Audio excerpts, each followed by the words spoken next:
Hey there and welcome back to another episode of Northwest Craftsman. Today we're going to be starting a brand new series on how to make joints. Every episode is going to have a single joint on it, and we're going to do an overview of the joint itself and how it compares to other joints, what it's good for, what it's not good for, and then we're going to go through a detailed how to make it.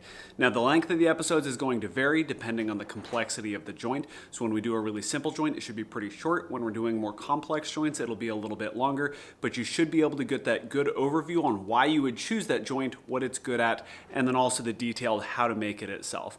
All right, today we're going to be starting with one of the world's, if not the world's simplest joint, the butt joint. All right, let's get started. Every joint is going to have its own infographic, and the goal of creating this is to make it easy to compare to other joints and to see what these joints are good for and not. What you're going to see on the butt joint should be similar to everything we're going to see in the future, but with every joint's information in particular.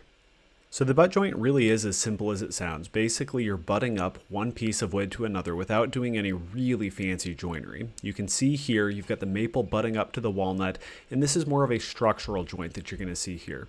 Some of the advantages to the butt joint is that it's quick, it's easy, and it's versatile. You can use it almost anywhere. But some of the disadvantages are that it's weak and it looks less finished. It doesn't have quite the cosmetic touch that a lot of other joints have. Some of the categories that it will fit into is it can be used on a corner, it can be used in a box. It can't really be used for structural because it's weak, even though it looks like it would fit into this category. And then it can also be kind of by definition used for joining edges.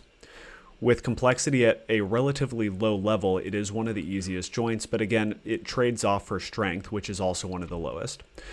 Something you should keep in mind with the butt joint is that wood glue is a must. It will not mechanically hold itself together, and it also can be mitered. So on putting a butt joint together, it really is as easy as just butting them up against each other. Here's what it looks like both in a corner and in a box config. Here's also what it would look like if you were trying to span and use it as a structural joint, but again, I do not recommend that. And then here's what it looks like when you miter the two together. Again, you literally just cut it at a 45, cut your miter, and then you can put them together and you're good. Now you might be asking yourself, why is a butt joint so weak? Now the reason why is because when you put wood glue on that joint, it's going to suck up into the end grain. In a normal configuration, you can see the end grain from that one piece as it butts up against the edge of another. And then in the mitered configuration, you're running into exactly the same issue where both sides have end grain showing to the glue joint. However, for the sake of completeness, we're going to glue these both together. You want to make sure that you put a generous amount of glue up here, and remember the rule of thumb on gluing is you want to make sure that it squeezes out everywhere. Using one of my 10 handy dandy built-in glue spreaders, I spread it all the way out across the edge of this joint, and then when I place it together, I align it and clamp it. Once everything is clamped together, I like to go ahead and clean up the glue a little bit because it's going to be a lot easier to clean up while it's wet than when it's dry and you need to kind of scrape it off or sand it off. For the miter joint, it's exactly the same process. Go ahead and apply your glue to the end of it, except when you're clamping it together, you're going to want to use one of these frame clamps rather than a regular pinch clamp. This allows you to put pressure on it in all four directions, which would nominally be four directions.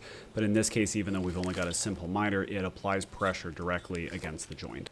Well, that's it for the butt joint. As I said, it is literally one of the world's easiest joints to make, although there are some drawbacks to it. I'm really looking forward to the rest of this joint series. If you guys have any questions, please feel free to leave them in the comment section down below.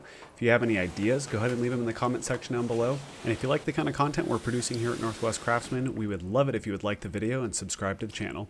Thanks again for joining. Really appreciate it, and talk to you guys later. Bye.